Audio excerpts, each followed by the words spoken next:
Hello बच्चों, स्वागत है आपका अपने YouTube चैनल माँ सरस्वती कोचिंग सेंटर में। तो आइए देखते हैं आज की क्लास में हम लोग क्या पढ़ेंगे। जैसा कि हम आप लोगों को जो है पिछली वीडियो में समांतर श्रेणी के बारे में बताए थे, तो आज चलिए हम स्टार्ट करते हैं प्रश्नावली 5.1। तो देखते हैं प्रश्नावली 5.1 में कैसा क्वेश्चन है। तो देखते हैं, पहला क्वेश्चन हमारा है, निम्नलिखित स्थितियों में से किन स्थितियों में संबंध संख्याओं की सूची एपी है और क्यों। देखिए नीचे यहाँ जो है हमें जो है कुछ स्थितियां दी गई हैं, कुछ समस्याएं। इनमें से कह रहा है कि इनकी आप जो है एक सूची बनाइए और बताइए कि ये समांतर श्रेणी में है कि नहीं है। तो पहला हमारा क्वेश्चन इसमें क्या था, प्रत्येक किलोमीटर के बाद टैक्सी का किराया, जबकि प्रथम किलोमीटर के लिए किराया रुपया 15 है और प्रत्येक अतिरिक्त किलोमीटर के लिए किराया रुपया 8 है। ठीक ना। तो हमें क्या करना है, सबसे पहले इसकी एक जो है श्रेणी बनाना है और हमें जांच करना है कि समांतर श्रेणी में है कि नहीं है, अर्थात यह एपी है या नहीं है। तो हम देखते हैं, सबसे पहले हमें दिया हुआ है यहाँ पे कि प्रथम किलोमीटर का किराया हम लिखते हैं, प्रथम किलोमीटर का किराया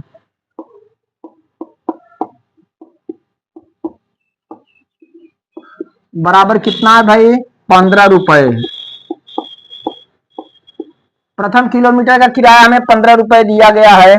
फिर क्या इसमें दिया है, प्रत्येक अतिरिक्त किलोमीटर के लिए किराया, प्रत्येक अतिरिक्त किलोमीटर के लिए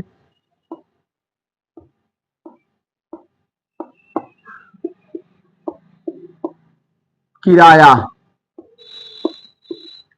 कितना है, 8 रुपए। देखिए यहाँ पे किसी टैक्सी का किराया प्रथम किलोमीटर के लिए 15 रुपए है। स्टार्टिंग में जो है 15 रुपए देना पड़ेगा। उसके बाद टैक्सी जितने किलोमीटर जाएगी प्रत्येक किलोमीटर पर 8-8 रुपए बढ़ता जाएगा। इस तरह से क्वेश्चन में दिया गया है। तो हमें इसकी श्रेणी बनाना है। तो जरा हम ध्यान देंगे, अतः जब श्रेणी हम बनाएंगे,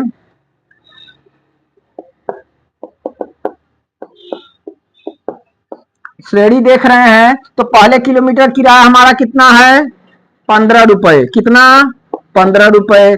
फिर अगले किलोमीटर, दूसरे किलोमीटर के लिए हम जाएंगे तो 15 में 8 जोड़ दिया जाएगा, क्योंकि प्रत्येक अतिरिक्त किलोमीटर के लिए किराया 8 रुपए है।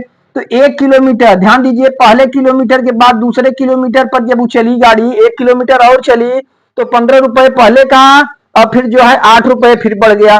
फिर अगले किलोमीटर के हम देख रहे हैं तो 15 प्लस 8 प्लस 8, क्योंकि फिर उसके आगे 1 किलोमीटर जब टैक्सी चलेगी तो फिर उसका किराया हो जाएगा 15 पहले का, फिर 8 रुपए और फिर 8 रुपए बढ़ जाएगा। उसके बाद फिर हम देखते हैं, अगर हम फिर आगे जाएंगे तो 15 प्लस 8 प्लस 8 प्लस 8। इस तरह से प्रथम किलोमीटर का किराया 15 रुपए। अब प्रत्येक अगले किलोमीटर पर अगर हम एक एक किलोमीटर बढ़ते जाएंगे तो 8-8 रुपए हमारा किराया बढ़ता चला जा रहा है। ठीक। तो इस तरह से जो है हमें एक जो है श्रेणी प्राप्त हो रही है। तो हम जरा देखेंगे, अगर देखें तो प्रथम किलोमीटर किराया हमारा 15 रुपए हुआ। अगले 2 किलोमीटर तक किराया 15 प्लस, दूसरे किलोमीटर आगे देखिए 15 प्लस 8 कितना हो गया, 23 हुआ। फिर जो है अगले किलोमीटर के हम देखेंगे तो 15 प्लस 8 प्लस 8, 15 8 23, 23 8 31 हुआ, 31 रुपए। फिर 15 8 23 8 31 8 39 रुपए। इस तरह से ही हमारी श्रेणी बन रही है, 15 23 31 39। ठीक ना। तो जरा देखिए, तो यह श्रेणी जो है समांतर श्रेणी में है कि नहीं है, अर्थात एपी है कि नहीं है। तो हम देखते हैं, प्रत्येक अगला पद एक निश्चित संख्या 8 जोड़ने पर हमें प्राप्त हो रहा है। यहाँ पे हम देख रहे हैं 15, इसमें जो है 8 जोड़ा गया तब 23 प्राप्त हुआ। फिर 23 में फिर 8, 15 8 23 में फिर 8 जोड़ा गया तो अगला पद प्राप्त हुआ। फिर जो है 31 में भी 8 जोड़ा गया तो अगला पद प्राप्त हुआ। अर्थात हम देखते हैं इसका प्रत्येक अगला पद पूर्व पद में एक निश्चित संख्या अर्थात 8 जोड़ने से प्राप्त हो रहा है। हम यहां लिख सकते हैं श्रेणी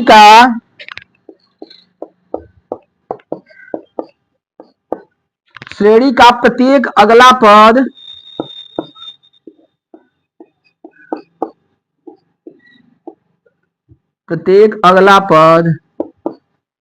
पूर्व पद में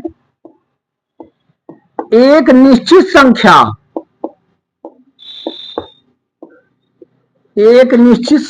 वो निश्चित संख्या कितनी है भाई?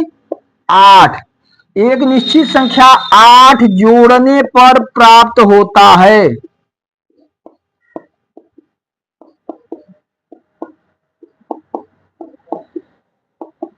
हम यहां देख रहे हैं इस श्रेणी का प्रत्येक अगला पद अपने पूर्व पद में 8 जोड़ने पर एक निश्चित संख्या 8 जोड़ने पर, इसमें देखिए 15, 15 में 8 जोड़े 23, 23 में 8 जोड़े 31, 31 में 8 जोड़े 39।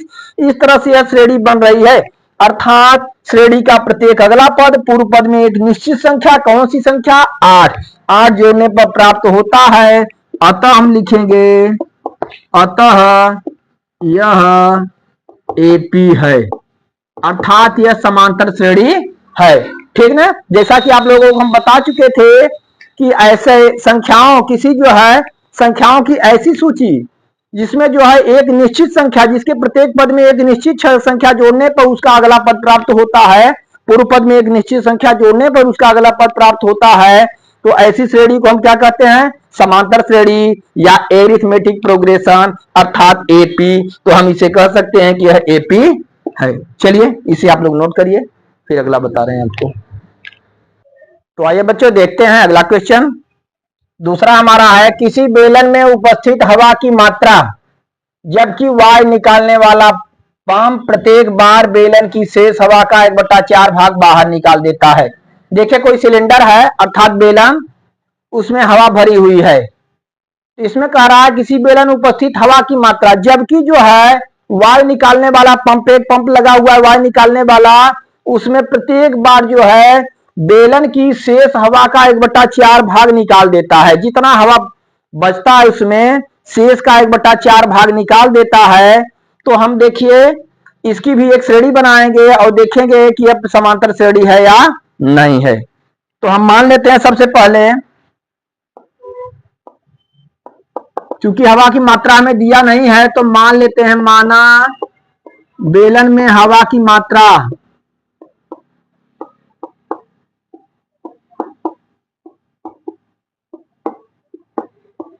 भी है। क्या मान लिए? भी है। ठीक ना? तो 1/4 भाग हवा निकल रही है, तो बाहर निकली हवा की मात्रा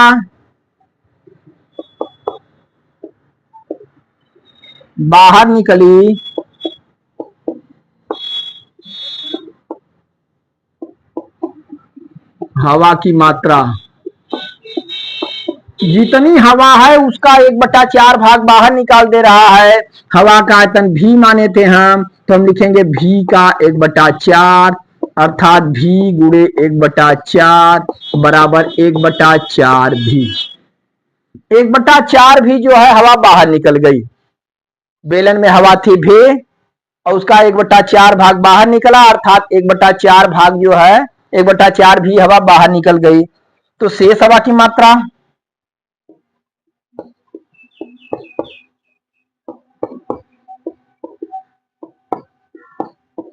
क्योंकि टोटल हवा थी भी, बाहर निकली हवा 1/4 भी, अब शेष हवा कितना बचेगा? ध्यान देंगे, आप इसे जो है घटाएंगे, भी का गुणा 4 में 4 भी माइनस 1 भी, 4 भी में से 1 भी निकालेंगे तो क्या बचेगा? 3/4 भी। ठीक ना? भी का गुणा, 4 का गुणा भी में करते हैं 4 भी, 4 भी में से 1 भी हम निकाल देंगे, कितना बचा? 3/4 भी। अर्थात पहले हवा हम माने थे भी था, अब हवा हो गया 3/4 भी, क्योंकि उसका जो है 1/4 भाग निकल गया। फिर अब शेष हवा का फिर 1/4 बाहर निकल रहा है, पुनः बाहर निकली हवा हम देखेंगे।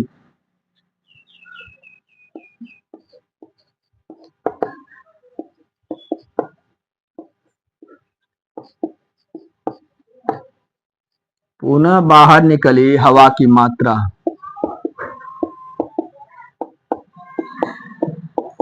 अब जो है हवा बची है 3/4 भी और इसका 1/4 भाग बाहर निकल रहा है, 3/4 का 1/4,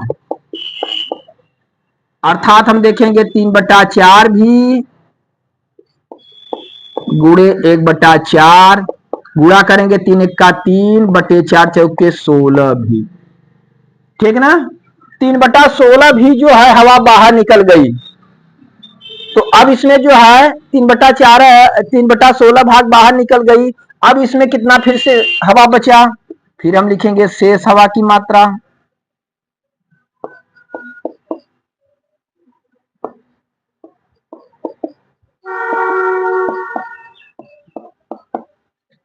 हमारे पास हवा थी 3/4 भी, और जो है 3/16 भी जो है क्या हो गया, बाहर निकल गया। अब कितना हवा बचा, ठीक। चलिए इधर हम देख लेते हैं, तो बराबर करेंगे, इसका एलसीएम हम लेंगे 4 और 16 का 16, 4 का भाग हम 16 में देते हैं, 4 चौके 16, 4 12 4 तिहाई 12, 12 भी माइनस 16 1 का 16 और 1 का गुणा 3 में करेंगे तो 3 भी। फिर से देखेंगे, 4 का भाग 16 में दिए, 4 चौके 16, 4 बार 4 गुणा 3 में 4 तिहाई 12 भी, माइनस लगाइए 16 1 का 16 1 बार 1 तिहाई 3 भी। अब 12 भी में से 3 भी निकाल देंगे तो बचेगा कितना, 9/16 भी, 9/16 भी। अर्थात हम देखते हैं शुरू में हवा का आयतन था भी, 1/4 भाग बाहर निकल गया 1/4 भी, तो हवा बचा 3/4 भी। फिर जो है 3/4 का 1/4 भाग बाहर निकल गया, अर्थात 3/16 भी बाहर निकल गया। तो अब कितना बच रहा है, 9/16 भी, ठीक ना। अच्छा, तो हम श्रेणी बनाएंगे, चलिए अच्छे से नोट करिए आप लोग। आइए बच्चों देखते हैं, जो श्रेणी हम बनाएंगे उसे क्लियर करिए। तो हम देखते हैं, तो श्रेणी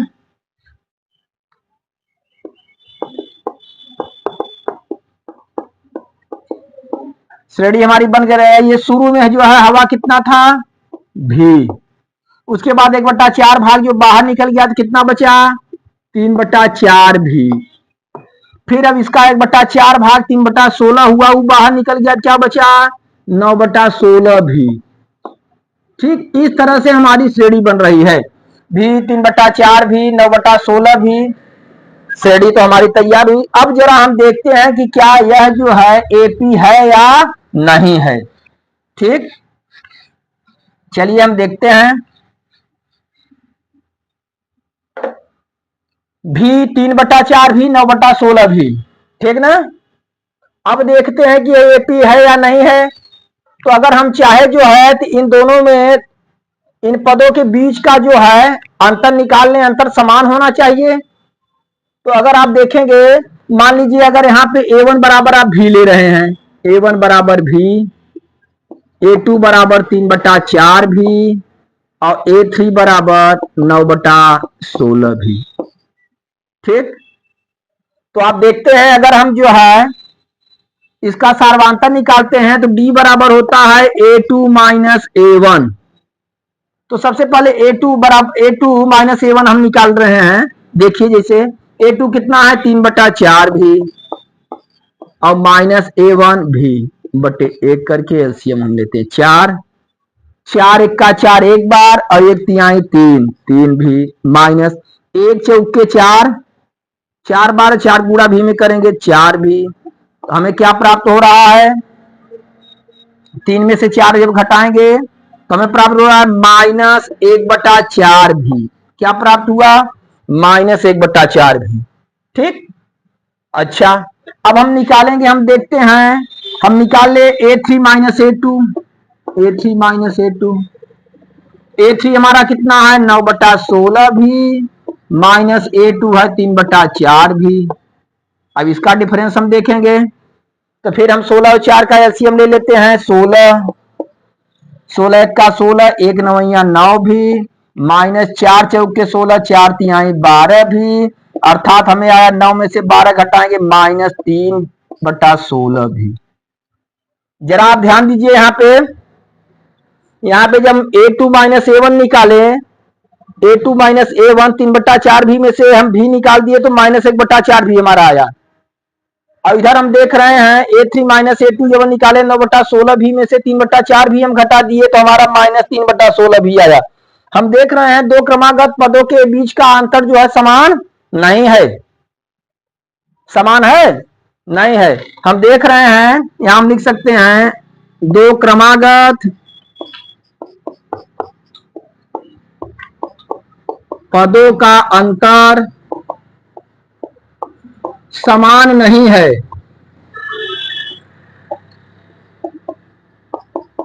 समान नहीं है, अतः हम लिखेंगे यह AP नहीं है।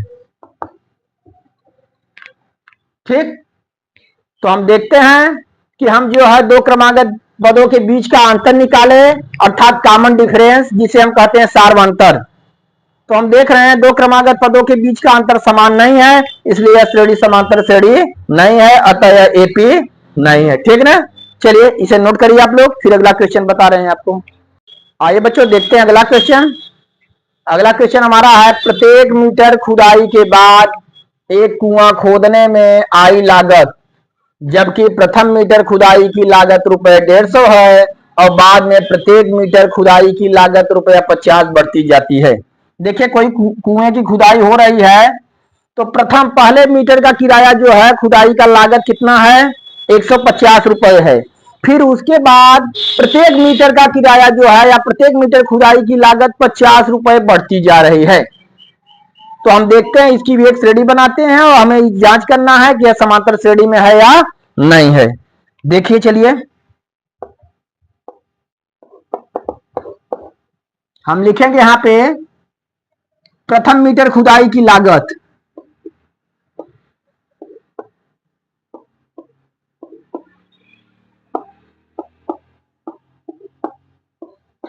प्रथम मीटर खुदाई की लागत कितना है, ₹150।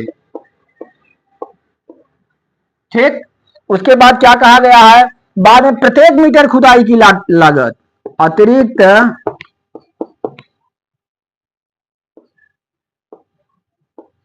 अतिरिक्त प्रत्येक मीटर खुदाई की लागत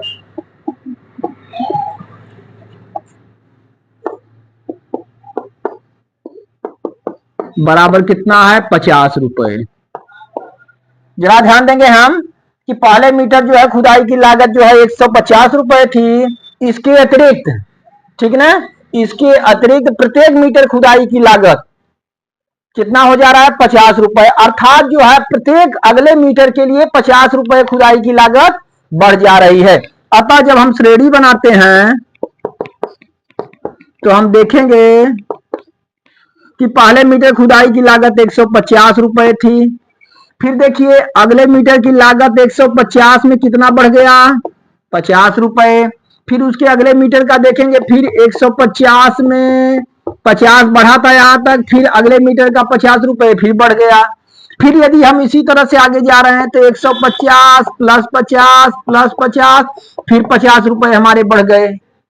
इस तरह से जो है एक श्रेणी तैयार हो रही है। तो यहाँ पे हम देखेंगे तो ये हुआ जो है पहले मीटर का ₹150, अगले मीटर का हम देख रहे हैं 150 और 50 200, यहाँ पे देखिए 2 और कितना 50 हो गया 250 और इसका कितना आया 300। इस तरह से एक श्रेणी तैयार हो रही है। हम देख रहे हैं पहले मीटर का जो है खुदाई का लागत ₹150, फिर अगले मीटर का हम देखेंगे तो 150 में जो है कितना बढ़ गया, 50 बढ़ गया, यानी अगले मीटर का जो है दूसरे मीटर का ₹200, फिर अगले तीसरे मीटर का जो है ₹250, फिर अगले चौथे मीटर का हम देख रहे हैं ₹300। इस तरह से खुदाई की लागत जो है बढ़ती चली जा रही है। ठीक ना, तो प्रत्येक जो है अगले मीटर के लिए ₹50 बढ़ती चली जा रही है। तो हम देखेंगे इसमें भी हम देखते हैं प्रत्येक अगला पद हम देख रहे हैं पूर्व पद में 50 जोड़ने पर प्राप्त होता है।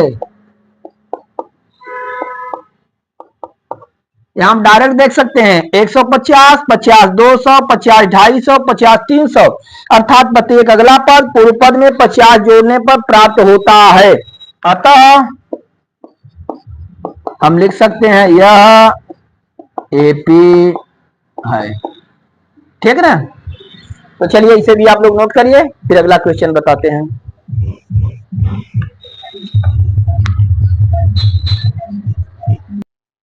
आइए बच्चों देखते हैं अगला क्वेश्चन। हम देख रहे हैं खाते में प्रत्येक वर्ष का मिश्र धन जबकि रुपए 10,000 की राशि 8% वार्षिक ब्याज की दर से चक्रवृद्धि ब्याज पर जमा की जाती है। देखिए मूलधन है 10,000 रुपए और दर है 8% वार्षिक। चक्रवृद्धि ब्याज पर जो है कोई धन जमा किया जाता है, तो प्रत्येक वर्ष का मिश्र धन पूछ रहा है। प्रत्येक वर्ष का मिश्र धन निकालिए और उसकी जो श्रेणी बन रही है वो समांतर श्रेणी में है कि नहीं है। तो हमें मूलधन मालूम है अर्थात प्रिंसिपल, तो मूलधन पी बराबर हम लिखेंगे, मूलधन पी बराबर 10,000 रुपए है और हमें दर दिया हुआ है 8% वार्षिक। 8% वार्षिक, ठीक ना? तो हमें प्रत्येक वर्ष का चक्रवृद्धि मिश्र धन ज्ञात करना है और उसकी एक जो है हमें श्रेणी बनानी है, सूची बनानी है, सूची तैयार करनी है और देखते हैं कि वह जो है समांतर श्रेणी में है कि नहीं है। तो हम देखते हैं अगर हम प्रथम वर्ष का मूलधन जैसा कि हम जानते हैं फार्मूला हमारा होता है ए बराबर P1 प्लस R बटे 100 घाते n। ठीक, मिश्र धन का फार्मूला होता है ए बराबर P ब्रैकेट में 1 प्लस R बटे 100 उसके पावर जो है n।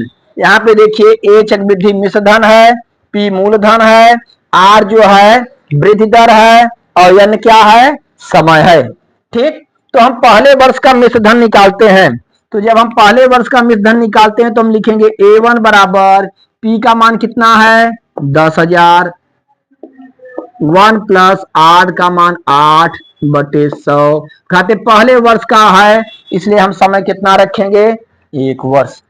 तो हम देखते हैं A1 बराबर 10,000 गुणे 100 का 100 धन 8, 108 बटे 100। ठीक, हमारा जो है पहले वर्ष का मिश्र धन इतना रुपए आया, 10,000 इंटू 108 बटे 100। फिर हम A2 ज्ञात करते हैं। A2 बराबर तो मूलधन फिर 1 प्लस दर हमारा 8 बटे 100 घाते कितना करेंगे? 2 करेंगे क्योंकि हम दूसरे वर्ष का निकाल रहे हैं। तो हम देखते हैं A2 बराबर 10,000 100 का 100 धन 8, 108 बटे 100 घाते 2। तो A2 बराबर हमारा आया 10,000 तो गुणे 108 बटे 100 गुणे 108 बटे 100 दो बार भी हम लिख सकते हैं। ठीक ना? या तो आप जो है यहीं तक क्लियर करिए। A2 बराबर जो है 10,000 108 बटे 100 घाते 2। इस तरह से हम A3 जब निकालते हैं, A3 देखिए तो मूलधन फिर 1 प्लस वृद्धि दर, ठीक, बटे 100 घाते समय तीसरे वर्ष के निकाल रहे हैं तो पावर 3 हो जाएगा। तो A3 बराबर 10,000 100 का 100 धन 8, 108 बटे 100 घाते 3। अगर हम श्रेणी बनाते हैं जरा देखेंगे या इसकी सूची तैयार करते हैं तो देखिए हमें क्या श्रेणी प्राप्त हो रही है? 10,000 इंटू 108 बटे 100, फिर 10,000 108 बटे 100 पावर 2। ठीक, फिर आगे हम देखेंगे यहां लिख रहे हैं 10,000 108 बटे 100 पावर 3। इस तरह से एक श्रेणी पर तैयार होती है। जरा हम देख रहे हैं इस श्रेणी हम देखेंगे तो प्रत्येक अगला पद एक निश्चित पद जोड़ने पर प्राप्त नहीं होगा क्योंकि यहां देखिए 108 बटे 10,000 गुणे 108 बटे 100 घाते 1 है, पावर 1 है। यहाँ पे 10,000 इंटू 108 बटे 100 घाते 2 है। ठीक, यहाँ पे 10,000 इंटू 108/100 है। इस तरह से अगर हम जो है इसे हल करते हैं, इसका जो है कॉमन डिफरेंस निकालेंगे अर्थात सार्वंतर निकालेंगे। कहने का मतलब प्रत्येक जो है पदों के बीच का अंतर निकालेंगे, प्रत्येक दो पदों के बीच का अंतर समान नहीं आएगा। ठीक ना, तो यहां हम लिख सकते हैं, चलिए इधर आप लोग नोट किए, चलिए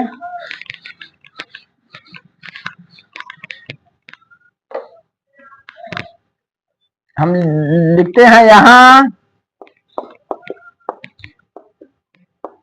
प्रत्येक दो पदों के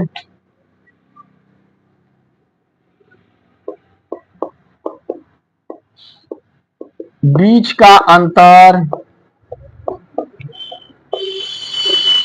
समान नहीं है। ठीक, इसलिए हम कहेंगे यह एपी नहीं है। ठीक, यही हमारा आंसर हुआ। तो इस तरह से बच्चों देखते हैं कि प्रश्नावली 5.1 का क्वेश्चन नंबर 1 पूरा कंप्लीट हुआ। इसे आप लोग अच्छी तरह से देख लीजिएगा। और कोई भी श्रेणी दी गई है आपको, उसमें प्रत्येक दो पदों के बीच का अंतर जो है अगर समान है तो वह श्रेणी समांतर श्रेणी में है अर्थात एपी है, और जो है समान नहीं है तो समांतर श्रेणी में नहीं है। ठीक, चलिए यहां तक क्लियर करिए, फिर अगली वीडियो में हम आप लोगों को अगला क्वेश्चन बताएंगे।